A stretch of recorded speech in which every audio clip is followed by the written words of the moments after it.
सो understanding environment class 11th EVS JK BOSE का chapter है। तो इसमें जो हमें चीज़ें पढ़नी है, सबसे पहले तो इसमें जो हमने जाना वो ये जाना कि जो एनवायरनमेंट शब्द होता है वो क्या होता है। हमने बोला एनवायरनमेंट जो है ना, जो भी लिविंग नॉन लिविंग कंपोनेंट्स हैं उनका सम टोटल है। और जो एनवायरनमेंट शब्द है वो एक फ्रेंच वर्ड एनवायरन से आया हुआ है, ठीक है। उसके बाद हमने इस चैप्टर में जाना कि जो एनवायरनमेंट शब्द है उसकी कुछ डेफिनेशंस थी जो एनएसटीसी जी ने दी थी, विच इज़ कि एनवायरनमेंट वो है जहाँ जो इंडिविजुअल को अफेक्ट करता है लेकिन उसके जीन्स को अफेक्ट नहीं करता, ठीक है। और पर्सन के एनवायरनमेंट में सारी स्टिमुलेशंस होती हैं जो वो रिसीव करता है at the time of birth से लेकर डेथ तक के बीच की जो भी चीज़ें होती हैं, that all comes in environment.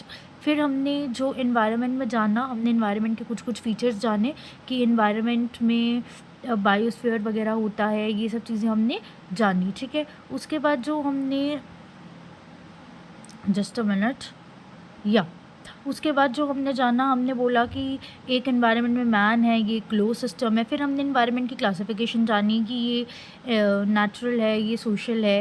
Natural में फिजिकल भी फैक्टर्स आते हैं, बायोलॉजिकल भी आते हैं। फिजिकल में लैंड, एयर, वाटर। बायोलॉजिकल में एनिमल्स, प्लांट्स और मैन आते हैं, ठीक है। नाउ मूविंग ऑन, फिर हमने जो जाना, ओके, उसके बाद जो हमने जाना वो ये जाना कि ये रिपीट हो गया, just a minute.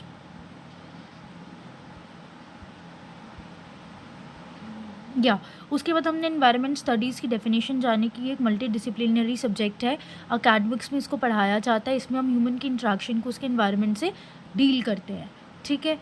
Next moving on, just a minute.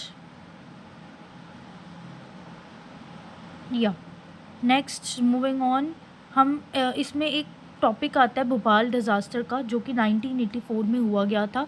And it was so bad कि उसके बाद ही कहीं ना कहीं इन्वायरमेंट में इन्वायरमेंटल स्टडीज़ को इम्पोर्टेंस देने का कॉन्सेप्ट लाया गया।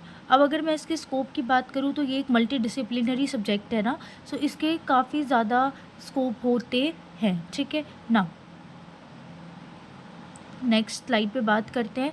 एनवायरमेंटल स्कोप काफ़ी वास्ट हैं। आप एनवायरनमेंट को स्टडी कर सकते हो, कोई पोल्यूशन कंट्रोल एरिया में पढ़ सकते हो, वेस्ट मैनेजमेंट वाले एरिया में चले सकते हो। एनवायरमेंटल मैनेजमेंट जो है उसके लिए एक बोर्ड बनता है सेंट्रल लेवल पे, एक बोर्ड बनता है स्टेट लेवल पे।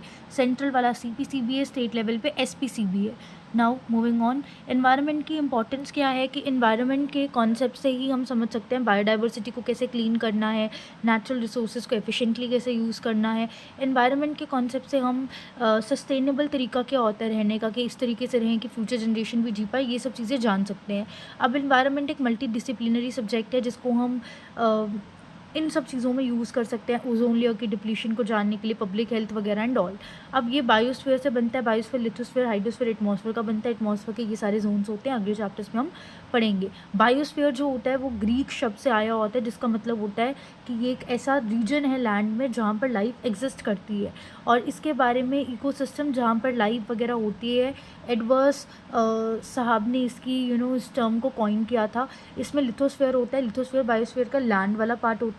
इसमें हाइड्रोस्फीयर होता है जो पानी वाला पार्ट होता है। एटमॉस्फेयर होता है जो कि ऊपर जो आप एयर देखते हो, ठीक है।